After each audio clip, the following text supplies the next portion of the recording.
Hi everybody, so today I'm going to be filming a personal story that Channel Mum have asked me to share with you. I think this is such an important topic to talk about, so even though I feel very vulnerable filming this today, particularly as people in my real life world watch my vlogs, including but not limited to some of my colleagues and occasionally my boss, I am going to be sharing with you my self-harm story today. I started self-harming when I was 12 or so. At first I'd just unroll a paperclip, but this was the age of the internet, so I soon found better, and I used that with little quotation marks, better ways to do it. I used to cut myself with a razor blade that I bought from a shop. I tell them that I was 16 and the blade was for an art project. Or take little overdoses of paracetamol or ibuprofen. Not enough to make me really ill, but enough that I believed that I was slowly damaging my liver. I don't think it's damaged, but I could have, and that's a really scary thought. So at that point, nobody knew about it. About a year in, my classmates realised when I started bleeding through my blue shirt, and they alerted my school, who completely freaked out, understandably I guess, and told my parents, and we had some very uncomfortable meetings, and everything kind of escalated from there to the point where I had my own social worker and I had my own psychiatric team and therapist and school counsellor, and I didn't go into school very often. I was kind of a troubled child in retrospect. I didn't go in very often, but when I did go in, I had to report to our head teacher in the morning before assembly to say that I was there, and say goodnight to her before leaving, so that I guess she knew that I'd survived a day in school and was safely off of her premises. And I had to eat lunch with her. I guess they didn't want me to have any kind of free time in which I could hurt myself. I was lucky to go to a really supportive school who took it all very seriously and took really good care of me. And I credit them in part for the fact that I'm still alive, and one of my sons is actually named after my head teacher, who is called Miss Odysseus, and my son Lysander is Lysander Odysseus Edmund. Not for the oddity, the Odyssey, but in fact for her and what she did for me. So I was really a mess from about the age of 12 to 18. I wasn't sure that I wanted to die. I wasn't sure what I wanted. I used to cut myself as a distraction, sometimes just because I was bored, sometimes because I was feeling uncomfortable feelings or thinking uncomfortable thoughts, sometimes because I was angry. I'd fight with my family, and then I'd go and cut myself. And one of the lowest moments for me in my self-harm story was, I have this little sister. She's 2.5 years younger than me. She's called Paige, and she is just the bravest, strongest, most charismatic and funny person I have ever met.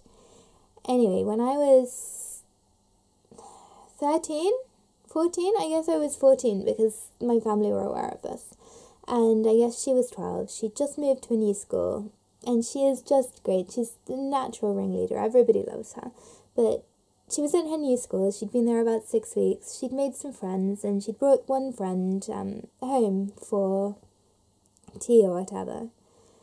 And she and the friend burst into my bedroom I don't know what they wanted, probably just to be annoying, but they burst into my bedroom and I was naked and I'd taken a load of aspirin because it makes you bleed, and I just cut up my arms and legs horribly, and I was just sat on my bed watching the blood run, and then suddenly there were these two 12-year-olds in my room. And I was just hysterical. My sister was hysterical. Her friend, I don't know what she thought she'd wandered into, but she didn't come back to our house.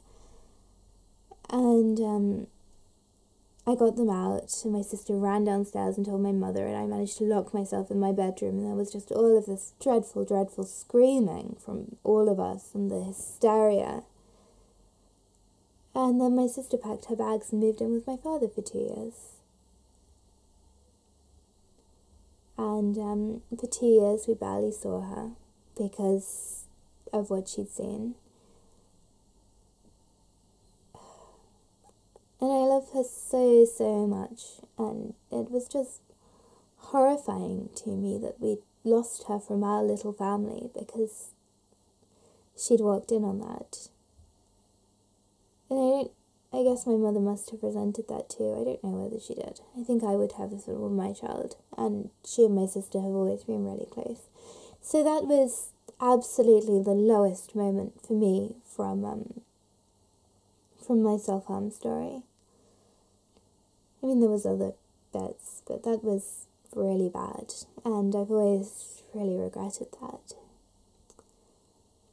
And I outgrew it after a while. It was quite funny. My head teacher gave me a card on my 16th birthday as I was preparing to leave the school because they didn't offer sixth form. And it basically said, "Congratulations on making it to 16 alive. We really didn't think you would." But I did. And at 18 or so, I just didn't feel the need to self-harm anymore. I grew out of it or something, I guess. But I'm still covered in scars on my arms and on my legs, including some really vicious and unpleasant vernacular sort of carved into my thighs, which I am dreading my children learning to read, frankly.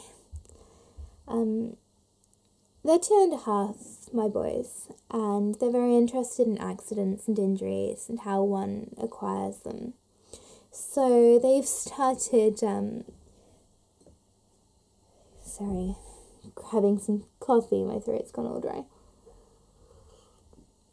They've started expressing sympathy loudly for my scars and stroking them and asking how I got each one, and that's quite sweet around the house, but it does mean I'm even more averse to wearing a t-shirt in public, frankly, because strangers don't really notice what you don't want them to notice. And it's been 10 years, so my scars aren't red anymore. They're raised, but they're white, and I'm quite white, so it kind of blends in until you have two 2-year-olds stroking down your arms and asking what happened and how you got that awful scar and expressing poor mummy sympathy. And I'm not sure what to say to them about that, actually. It's very rarely been brought up in my adult life. Midwives always ask because it's so obvious when you're taking blood pressure or whatever. But no one's ever really asked me about it, and I've never really had to talk about it. Aside from, apparently I'm going to need a child-friendly explanation for 2.5-year-olds pretty soon. At the moment I'm just fobbing them off with "Mummy had an accident" or distracting them. But I guess I need a child-friendly explanation now, and in a few years, 5 years, 10 years, whenever they're going to need a frank and honest chat about self-harm and Mummy used to do it, and you're probably predisposed to depression because Mummy was quite an unhappy child, I guess I'm going to need to be able to tell them something, and nobody warns you about that. Nobody warns you that you're going to have to explain yourself to a pair of innocent eyes gazing up at you. And I guess you don't really consider that or care about that as a teenager, but I really care about it now, so that's my story. And if you're a parent who used to self-harm or who does self-harm, I'd love for you to weigh in and talk to me about how you answer your children's questions, or how you talk to your children about this, because that's what I'm doing at the moment, and that's my story. So Channel Mum have asked me to share with you that we have a new dedicated forum for mum's mental health stuff. It's moderated by me and 4 other really lovely women, and our job is to make sure that everyone is really nice, friendly and respectful to each other in that group. So I'm going to hyperlink that in the comments below. And if, like me, you have an interest in mental health issues, especially as relates to mums, TV psychologist Emma Kenny is going to be releasing a series of videos hosted by Channel Mum in a little course. So I'm going to link to that below, and I'll be joining, so maybe you'd like to see me over there. Thank you for watching. Please comment nicely. If you've liked it, please like it, and do subscribe for more mum chat. And I'll look forward to seeing you guys back here soon, preferably on talking about a different and cheerier topic. Thank you for watching.